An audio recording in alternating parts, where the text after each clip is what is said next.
பாருங்க, விஜய் அவர்கள் இப்பதான் கட்சி ஆரம்பிச்சிருக்கிறாரு. இது வந்து ஜனநாயக நாடு. ஜனநாயக நாட்டில் யார் வேணாலும் கட்சி ஆரம்பிக்கலாம்.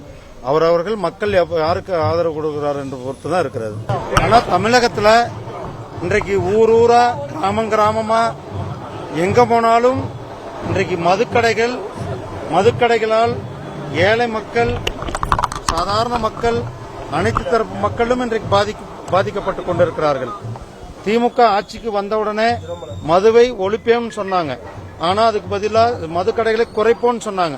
ஆனா அதுக்கு பதிலாக மதுக்கடைகளை பல மடங்கு திறந்து வைத்திருக்கிறார்கள். இன்னைக்கு எந்த ஊருக்கு போனாலும் கூட இந்த பள்ளிகள்ல கஞ்சா பழக்கம் இருந்து கொண்டிருக்கிறது, கல்லூரிகள் பக்கத்தில் கஞ்சா பழக்கம் இருந்து கொண்டிருக்கிறது, கிராமங்களில் கஞ்சா பழக்கம் இருந்து கொண்டிருக்கிறது. திராவிட முன்னேற்ற கழக இந்த ஆட்சியில இன்றைக்கு தமிழகத்தில் சட்டம் ஒழுங்கு பெரிய அளவில் சீர்கட்டு இருக்கிறது. இங்க வந்து பல்லடத்திலே நம்ம பார்த்தோம், மது குடிச்சிட்டு போய் ஒரு குடும்பத்தையே வெட்டி சாய்த்தார்கள். இந்த மிகப்பெரிய சமூகத்துல மக்களுக்கு ஒரு பாதுகாப்பற்ற சூழ்நிலை தான் இந்த திராவிட முன்னேற்ற கழக ஆட்சியானது நடந்து கொண்டிருக்கிறது. மது தமிழகத்தில் ஒழிக்கப்பட வேண்டியதாக தான் இருக்கிறது.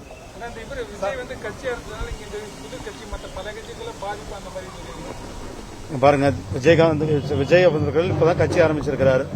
இது வந்து ஜனநாயக நாடு. ஜனநாயக நாட்டில் யார் வேணாலும் கட்சி ஆரம்பிக்கலாம். அவரவர்கள் மக்கள் யாருக்கு ஆதரவு கொடுக்கிறார் என்று பொறுத்து தான் இருக்கிறது. இதெல்லாம் எங்க ஆல் இண்டியா தலைமை முடிவெடுப்பாங்கன்னா இதெல்லாம் அமைச்சர் வந்து காந்தி அவர்கள் வந்து பாவம் செஞ்சவங்க தான் வந்து ஆண் குழந்தை பறக்கும் சொல்லி பேசியிருக்கிறாங்க. ஆனா இதே இது நம்ம மகாவிஷ்ணுடைய கைது வந்து ஏங்க இதெல்லாம் வந்து நான் என்ன ஒரு பாருங்க, இன்றைக்கு தமிழ்நாடு ஒரு மிகப்பெரிய ஆன்மீக பூமி. தமிழகத்தில் மக்கள் இன்னைக்கு விநாயகர் சதுர்த்தி ஊர்வலத்துக்கு தான் நம்ம வந்திருக்கிறோம். இன்றைக்கு கிராமங்கள்லாகட்டும் நகரங்களாகட்டும் ஒவ்வொரு தெருமுனையிலும் மக்கள் வைத்து விநாயகரை வைத்து வழிபடுகிறார்கள்.